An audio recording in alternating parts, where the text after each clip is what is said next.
Ayan, hello everyone! For today's video ay samahan niyo ako ngayon dito sa backyard cleaning. Dito yan sa likod bahay ni mother. Dahil ako yung duty ngayon sa pagbabantay sa kanya. So ayan, maglinis muna tayo ng likod bahay nila. Dahil marami ditong mga tuyong dahon ng mga chiko. Ayan, nalalaglag siya. Tuyong dahon ng kamyas. Yan, ito yung punong kahoy dito sa likod nila. Ayan, magwawalis muna tayo. At yung mga tuyong dahon ay ating iipunin. Sa pag-iipon natin mga tuyong dahon, pwede natin itong gawing organic fertilizer. Ayan, iipunin natin at hanggang sa ito ay mabulok.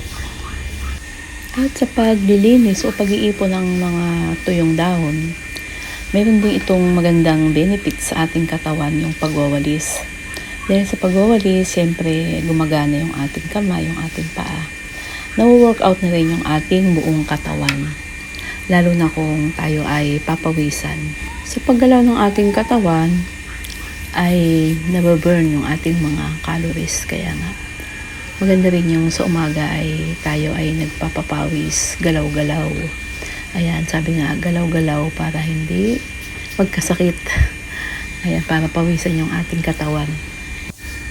Bali, dito namin iniipon yan dyan sa may puno ng atis. Ibaba ng puno ng atis, merong ganyan na nakapabilog. Lahat ng mga tuyong dahon dyan namin nilalagay. Ayan, pero itong itong chiko na to, namunga na to eh. Last year namunga na siya. So ngayon, wala pa. Hindi pa siya nagbubunga. Minsan pag marami din puno, ang dami din nagiging kalat. Ang hirap magwalis. Minsan na. Minsan tatamarin ka magwalis. Minsan naman, pag sisipagin ka. Ayan, depende rin sa mood minsan ng katawan. Ayan, iniipon namin dyan. May pabilog dyan. Nandyan lahat ng mga tuyong dahon. Ayan, pag tag-ulan niya mababasa, madali na lang mabulok. Ayan, masarap din tumambay dito sa umaga. Malilim kasi, ayan, may puno din ng mangga dyan. Pero hindi siya masyadong namunga ngayon. Konti lang naging bunga niya. Yung iba nga nalalaglag. Tapos mga bandang gilid, dulo na lang. Gilid ng sanga na lang yung namumunga. Hindi kagaya last year, marami siyang ibinunga. Pero yung katabi naman yung mga mangga, maraming bulaklak. Ayan nalalaglag na lang yung ibang bunga niya. Ayan Kasi masyadong mahangin kasi ngayong panahon na to. Ayan, mahangin dito sa likod bahay. Kaya masarap tumambay dito kapag umaga. Pag gusto mong magpalamig. Ayan, magandang dito, tambayan.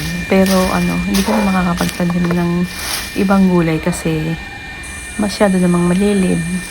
Hindi mabubuhay yung mga tanim na iba. Kasi yung mga punong kahoy, dikit-dikit. Ayan, meron ako dito mga gulay. Pinagbalatan ng gulay. Nilalagay, iniipon namin dyan. Ayan, masyado na silang dikit-dikit yung mga puno.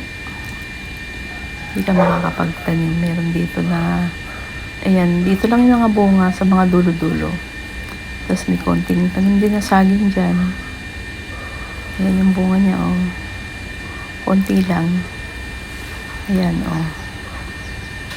Hindi pa siya manibalang. Medyo hilaw-hilaw pa siya kaya hindi pa siya masarap pitasin. Ayan, dikit-dikit ang mga puno. Ayan, itong kabilang mangga, daming bulaklak. Ayan, siya, bunga ng ay puno ng kapitbahay. Ayan, kasi nga nagkadikit-dikit na yung mga puno dito. At ayan, medyo na siguro to. Malapit na siyang anihin, malapit na natin kuhanin yan. Ayan, mababa lang tong mangga na to. Kayang sungkitin o pitasin. Ayan, yung mga daon ng mga saging. O, nagbunga na rin yung iba dyan. Nakuha na rin yung mga ibang bunga. Ayan, mahangin ngayon. Sarap ng hangin. Ayan, umiikot nga yung hélice, napapaikot siya ng hangin.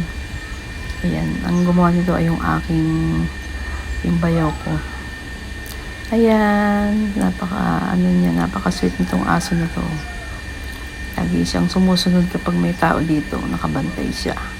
Kasi gusto niya lumabas doon sa labas. Kita niyo po, ito yung mga ito yung dahon ng mga kamansi. Ayan, lalagyan namin dyan para pagka naulan na yun at magtagal, mabubulok yan, magsisilbi na siyang pataba.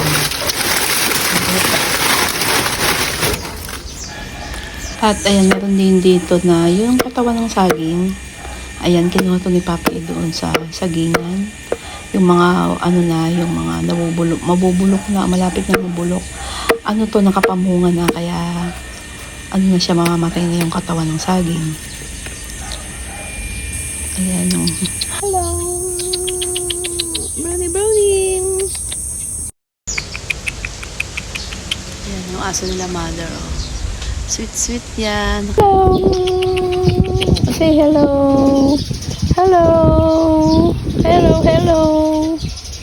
Ayan yung kanilang puno ng kamansi, napakataas na. Yan, mga dahon tuyo nalalaglag yan. At ito yung mga katawan ng saging na pinagputol-putol. Ayan, pagka yan, pwede nating ilagay sa pangilalim na lupa. Ayan ay nagiging pataba ng ating mga halaman. Sobrang init, ayan, mabilis siyang matutuyo. Ayan, bye! See you on my next video.